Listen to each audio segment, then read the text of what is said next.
Accra Tema Motorway ena me no abaso ene day na omoye expansion project bi wa ha ano ohye odofo ye nyina enim set Tema Motorway de 4 lanes 2 ha 4 lane stretch na ye biem aye ne 10 lane expressway odofo enya sam ketwa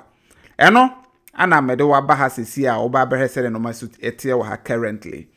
na ohwe dwumadi a contractor na wo kwan ne so a ano ohye wa kyerɛkyerɛmu de nama bebra kan ho ampese okɔ na okotie yentie na ye ba ye nso ye de nyina beta ato mese wo bepie mu Accra adwuma ekoso oba Greater Accra regional adwuma ekoso opie mu Ashanti regional nothing dey happen opa onso kyerɛkyerɛmu sɛ de opese o kyerɛkyerɛmu fa ba no kora na meka kyerɛ no sa adwuma we ya shall say 2024 nanka omo ye na yi kakra nanka by 2024 na January nanka by December nanka no mawie meba honom ye beka ho asem later but o man panyin jondoman mama so to aso a adwuma na ekoso gidigidi enya asem keto ye nko ne ntie contractor no ensem a ode to dwa na ye nko yanim ewo eyesa kwane so. Well, we've done about 35% of works, but then as I always say, the works that we are currently doing are mostly the heavy lifting parts, that is the concrete works, which has to do with the drainage, the bridges, and then the earthworks. And we, as you probably may have seen, we've done quite a lot of earthworks all the way from the Accra, mall and past kilometer 18, getting close to Ashaman, interchange. Yes, and then with the culverts too, we finished most of the ones on the urban highway, and I'll be explaining what the urban highway is very soon. That is those on the sides of the existing motorway, and we are now tackling those. We are joining from the left hand side to the right hand side. Yeah, and of course, this project started in 2024, if we understand. Yeah. But if you can take us through what we are to see at each junction. Okay. We know that we are supposed to see, like you said, the drainage. We are supposed to see footbridges and all that. So if you can take us through. Okay, well, thank you very much. So this project is the first section of the road which we call the Accra Tema Expressway and Extensions Project. We have them in 3 sections. So the first section is the 18.5 kilometer,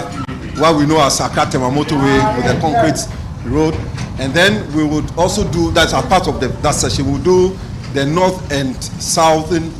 roads of the N4, which is the road going towards the Old Polo, and then also to the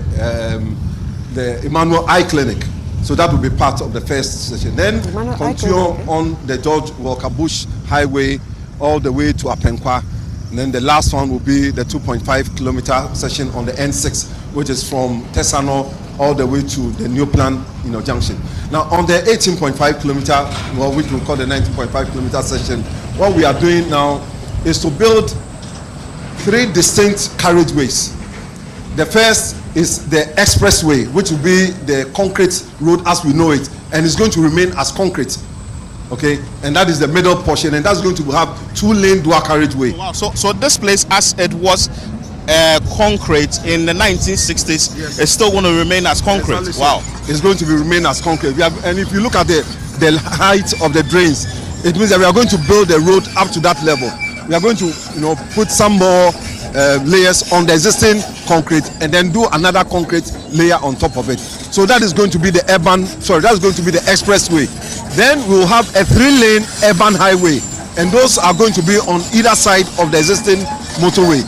Now, what we started doing was to work on the urban highway so that we'll, complete it and then move traffic onto it whilst we work on the expressway. Now, apart from that, we are also working on 3 interchanges, and here you find one at the Lashibi Junction that will join to the Manet area, and then we have one at Community 18, and the last one will be close to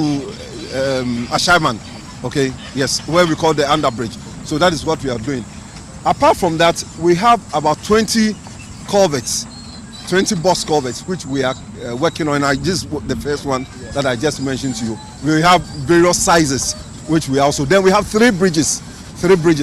So these bridges are just along the road. We've started working on doing these bridges, and very soon those also be completed. Apart from that, there are 10 pedestrian facilities. So we have footbridges. There's one, at the other end, and then we've also going to provide,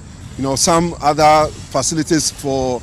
in terms of road lighting and street lighting and all that. So these are all going to be part of the, Accra Tema Motorway, construction, which we are currently undertaking. Yeah. So now you've made mention of a number of things. You are starting the box culvert, the drainage, the places that we are going to see, the 18 junction, then we are going to see another one too close to Asherman. Yeah. Which of them have you done? Well, we haven't completed them. Well, as you probably may have seen, around kilometer 6 where we started with the underpass, we have already done both sides of which is on the urban highway, and we are currently working in the middle portion. So that is done. Actually, we've tackled all of them. All the way. Community 18 is gone very far, and then it is only the other one close to the Lashibi, that is the Lashibi link, that is not, that hasn't gone very far. But then for most of them, we've gone very far with them. Yeah. So if you are just joining us, this is a live coverage of the Accra Tema Motorway construction here in the Greater Accra region. We are live on Breakfast Daily on Channel 1 TV, and the individual we are speaking to is the Chief Resident Engineer, who is giving us details of the project, also telling us what exactly they have done on the stretch. I'll be asking him more questions when it comes to the diversions and also what is left to be done, and maybe if there are challenges that they are facing, if motorists are also supposed to play their part when it comes to driving along the stretch, among other things. So join us as we have more conversation with Engineer Kwabena Bimpon and try and understand what really is happening on the Accra Tema Motorway. So Engineer Bimpon, I know that with this particular road,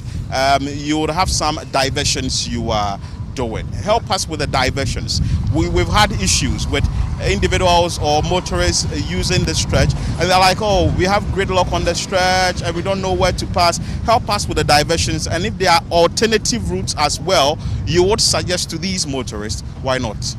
Okay, thank you very much. So we have diversions at areas where we are working in the middle of the road, that is on the urban highway. Sorry, the expressway, that's the existing motorway. So if you go to the areas where we have the bridges, that is the underpasses, we have done some diversions there. Then also where we have the drainage structures, as I mentioned to you, we had worked on the urban highways and we were now working on the expressway. Now some of them are completed. So I spoke to the project manager, and he says that some of them will be opened most likely by the close of day today. And if you go there, you find out that we have worked on the main road, so that will be open. So basically, these are the areas where we have diversions. Now the alternatives, obviously, it is the Sprinters Road. We don't have too many alternative routes here. So the only thing that we have to do is to bear with us, so that whilst you get into areas like this, you slow down your speed and then use the diversions which have been provided. Yes, some of these diversions, or the most of the diversions, are gravel, and some we tried to surface dress, but then unfortunately surface dressing on a very high volume road does not, it's not durable. So the contractor intends to provide asphaltic concrete surface, especially for the areas where we are going to spend some time, like the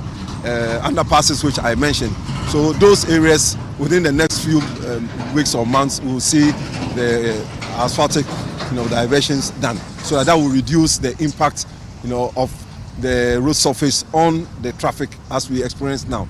Now the other challenge that we've had in the past is that we've done quite a lot of work in terms of the earthworks. And there are some recalcitrant drivers who try to use those roads. Those roads are not meant for driving, currently. So that is where you see them driving at very fast speeds and generating a lot of dust. It is also not safe. So the contractor has been instructed to place New Jersey barriers intermittently. So if you use that road, you will not get far. So I would advise motorists not to use the roads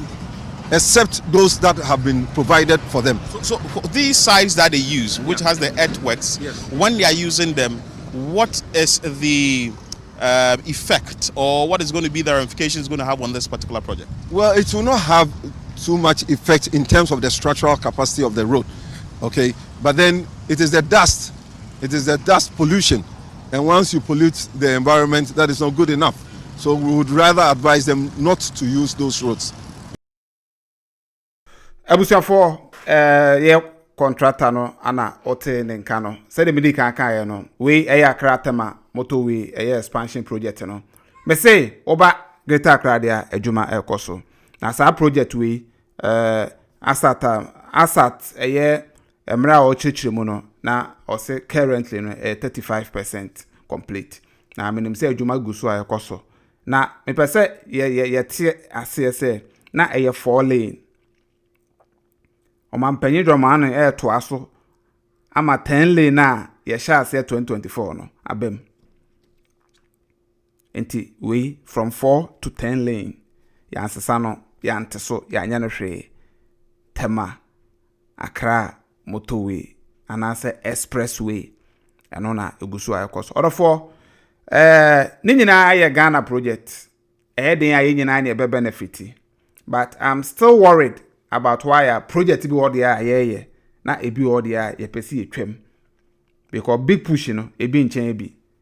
se Suame Interchange e wo big push mu na yetimi yi ni free mu a na said the original design any plan that here no yetimi sesa na dia but Accra ukopie mu ho a ye nsesa hwe wo ho Ghana mrana se enkanamamu ye nsesa project bi ase the city ana Oba said it no sa na wo so ye na but other regions there ultimate sana abusia for mama hu because me dwene ho amante ase o san ekopiem wo Accra Tema Motorway ni so a adwuma a ekoso no enye adwuma ketwa na enema according to nhihye ya mpanifo aye wo kwan ne so no ye besa ye tetekwashi runabout no tetekwashi interchange no ombe ye no remodeling ye betisa ye besisa na kakra na nisu kakra apagima mana ye kama ye besa ye new interchange ewo Lashibi junction ho ye besa ye bi wo community 18 junction ho ye besa ye bi wo ye friend say Ashamai underpass no near link omo friend tension link no honom so mbe bi wo ye be pedestrian walkway makoma pole 14 e wo so meka footbridge no ombe bi wo so ombe san ye no man keten bebre odofo ne meka akosi ane se contractor no wa ase no ono a na ofanko nsawam project no Maripoma Enterprise Limited no ono ana adwuma no wa hase na nyamianim ne kure ni adwuma na oye ne de eso ani unim tetekwashu runabout ana se Accra Tema expressway no ana motorway no eno ana connect Greater Accra COVTVGHANA region eto aso ade ko Togo Benin ni nasefo enti ankanye kwan bi a mefa se bi ha adwene but me kan si so se menti ase se ba Accra project a ebie ni ho a ho atochema yetimi ye ni ahyemo kena ni enimu no ne de aka ho na ma ebo no kora san akosoro than the original budget no but ube piemu Ashanti region a yesene board ni ateso medwun wa menti ase sa project we da Ashanti region a me na me ka kiro anka e free 4 lane enko 10 kebi nsi da kombe ye no 4 to be a 6 ana abroso ana 8 me dey am di ya o am di ya o enti busa ho say yes see ye ba be expressway from Accra to Kumasi omo kan ye na ya je adi ento say omo boa yes omo boa de enti no omo boa kire say semuntimi nye Suame Interchange na mo sika ni ho a sika be na mo de ba be Accra Tema Motorway no because ni nyina ye big push project no enti big push no sika na a short a eba ne sen na mo betimi abaye Accra Tema Accra to Kumasi expressway no be na maye afi na mba feasibility studies mba shi bibi ase compensations no ma bebre mba confess kan way orofo asem sebe me di yawo ewo no ma bi ho a da bia meka nti me san kan sisu biem se mpanimfo nim se Suame Interchange no munya omunyaye so mbete so abatere ana 2 de emoaye ye pe4 mesehwe expressway no Tema Accra expressway no adwuma ekoso contractor on site butu nya asem ketwa sa wotie contractor no o chirechire mu temu se mo de adwuma ni mo de obo adwuma gidi o hwe kwan no so o se adwuma ekoso adwuma ekoso o kwan no so orofo ensem pi ba me de bia ye de update ni ma ono na ye sen kan de twem because a national cake and ye nyina ye say national cake na ye che dia e ba ne sen na ye che ACCB me Ashanti region na me wo ana menim de twem Greater Accra region menim de twem me san ya Accra boy other regions de menim de ekoso ho ntino se me ka obo se mani abre na me ka Accra Kumasi dentia because if you want to go to first capital second capital Kumasi and third fourth aba na spread the call ye nkase Ashanti region ana ye hia bibia ho na emom ase abro ne do so do politician bia ba na the Ashanti region di agro bosha kese nyina ebe hye na Ashanti region and so a bus disappointment and also Ashanti region ade na mo ye region esa bibia mo pe bia so be free honom mo ye piloting bibia mo the policy ban be piloting ho na mbe ye no obia nim sa Ashanti region de oho ana onya ne de pe bi edi free enso ba se mo nye bibi mfa ma o ma na ada ne ma abo ade na mutiri mo den sa politicians ade edwun wa menti ase enye se ebi nsida o ebi esida omampanyin dada akofo e free so na sofulai eye 40 year plan no sa na ne ye no okoya eye uncle ataba ya ana obesesa no ana omampanyin jondoman mama eba sa time no sa ngungunan sa ye hu de ekọ ana omampanyin na ado baaye ono se yes okay o de sa na te dia ye nya ne sa na menye ebu akwa ta na so road ne nsoso na ye complete sa project ne mfiri ho enti ye wie 40 no na ada ne 1 tier ti so fola ye 1 tier say abronsan ba ko pe 1 tier mienu a 2 tier miensa 3 tier 4 tier into 1 tier into na very sad I am yo I am di yaw because yes I no mana se be nyame dia enyam personal property but ye chichiri kuro into wo se ye ko yanim ade tia ade sanyina no ewiase kwa na ekọ nanim o tu kwa ko other countries ana other countries mamemfa US any example US almost states ni bebre ento de yem for mon kro ni bi omo eye New York omo Maryland, omo Ohio, Connecticut, any other places be brebe nyina no. Ade kro a wo pe ewo New York no. Ukopie mu Maryland and Washington DC ho no ma obenya bi ho. Ukọ Connecticut a obenya bi ho. Ohio obenya bi ho. Ade kro na o. Sa UK London dia ho obenya bi ho. Birmingham obenya bi. Ukọ Liverpool obenya bi ho. Enti ehun hia so be free we bi akọ bi. Ba de be pie Ghana. Minma de kronti a yesua no ma bebre fi mrofo no ho. Ba ba se yen develop ye mind ya da bi yempe. Emrofo ye ka ne akoto bi. Omo ye fon ani akwaji bi. Ba omo nim de na omo nyansa omo di bu mind ya yempe. Ende yempe. Because ye fa ye nya kwati kwan bi so mfa nisika. Na sa de na ya ye ka se project bi sa aban bi sha ase a aban foforo ba on to aso no no kore dientia asechire ne se wo de contract ne ma emusika ne nyina mo de awie 10% ne ho ahwan ne nyina agege atde awie ni aka no omobo omunya hwewom enti no oba ope fresh contract ono so be ma na watimi adidi ho sa na tie ayese ye ahini a nsase ne ho obi ampe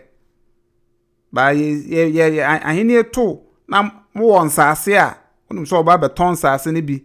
na abrade bi ye mpuntudwuma na wodi bi sa na tie enti no SaaS strategy no e wo honom ye abandon project bi a ye beye abandon project bi a ye beye enso ye beye no ye nya no original no na ye tete so e wa Ashanti region na mente ase in Sawam road ye nyika Prempeh ye ni nyina he uduru ka so a e de ko Cape Coast me de hu video beba ye be ye hu video ka so to Cape Coast road no omo ye nyi anoma ba Prempeh Tema Motorway na wo hwe ye correct san be ye interchange sisan work stretch ne so ye de bi kura ba keka ho correct enso Suame interchange 40 and there Ashanti region we don't deserve it and we don't deserve it say ye be my 40 enti ateso aye ne 3 ebi mokura ajatum omo ye 3 kura ye omo ye 3 kura say nya hwe ye okay omo ye 3 no omo ye 4 a say 4 nso ye ana say 4 nso ye ade no omo nim say 3 ye no mbeka che so mba ye 4 na amaye ade no omo nim say 3 eye enso omo so mba ye 4 ene de amaye ti say mo beka 3 say ana mo ba ye project na e wo sie bubububu a adan foforo ka ho ye san twa compensation ne ayi ade na mo ntwa na mo nye because mo dwene sa no mani nyina ho but said they making aban bia ba okra ne priorities ni ope ana oye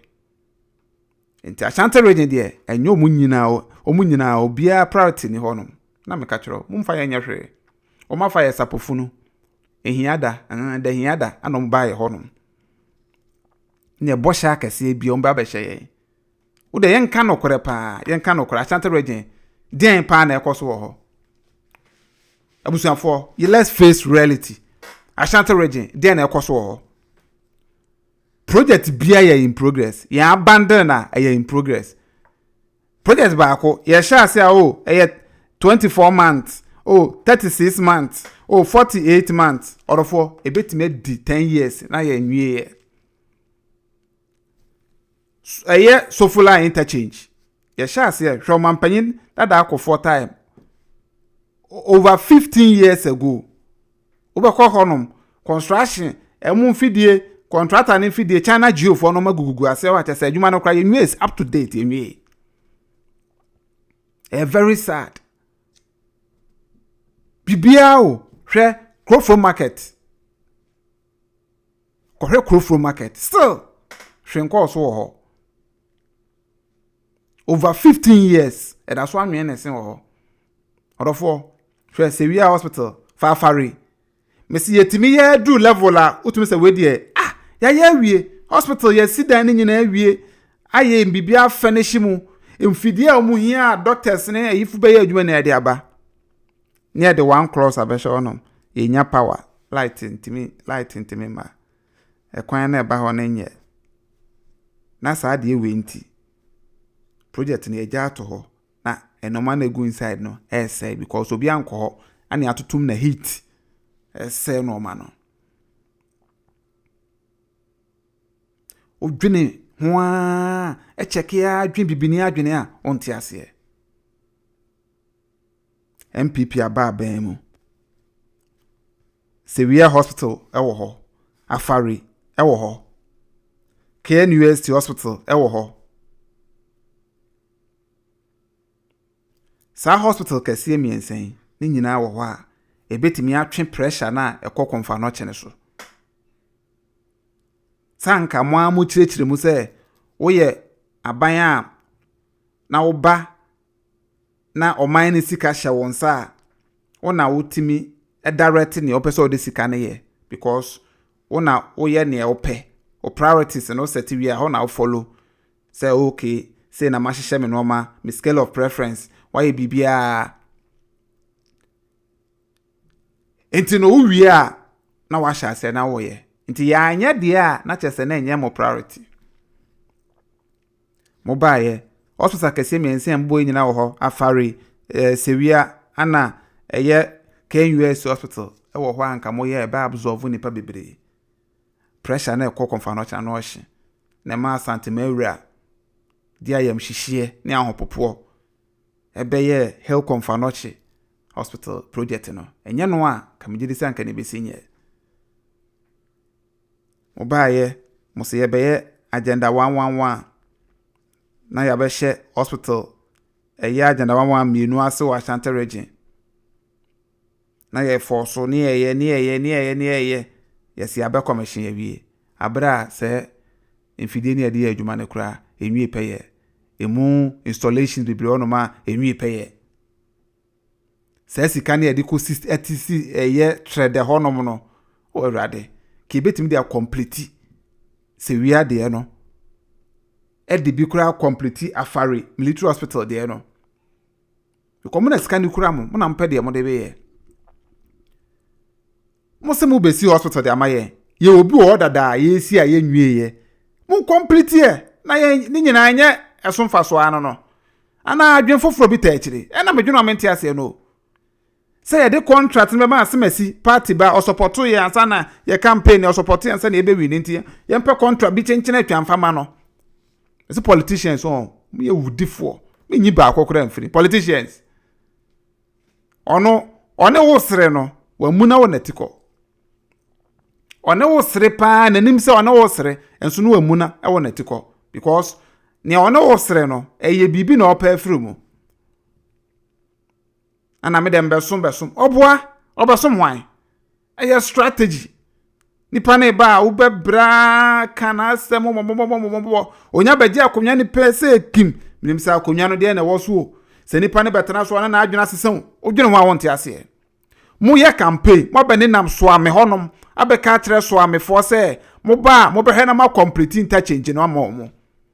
be hyebo akese we nyina mo wie ya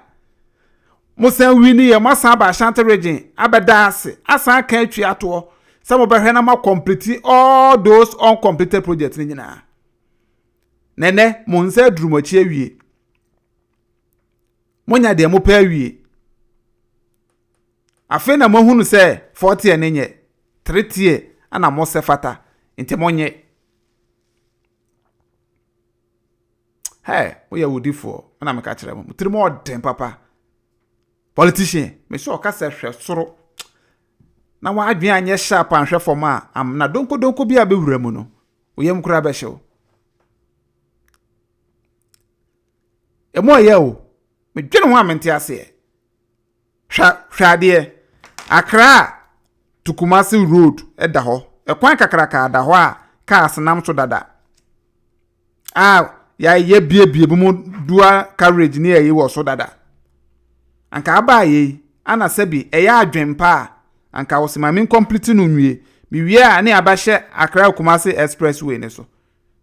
wen so de da tintin atwan ye be ye expressway amamo ye se ye be ye Accra Kumasi expressway amamo na mo se ye se ye be ye amamo wa be kan bibia ye so ompe asanteme ye ye so ompe Ghana ye wa be kan bibia se mi ho anso old one na da ho na ekum nipa abrebia no ye hwe ho asem nkan ye bypasses makoma 4 osino inyiresi anyinam ana eye konongo sa bypasses nyina na ye dwukwan nyina eye bridges ni ayi koso ho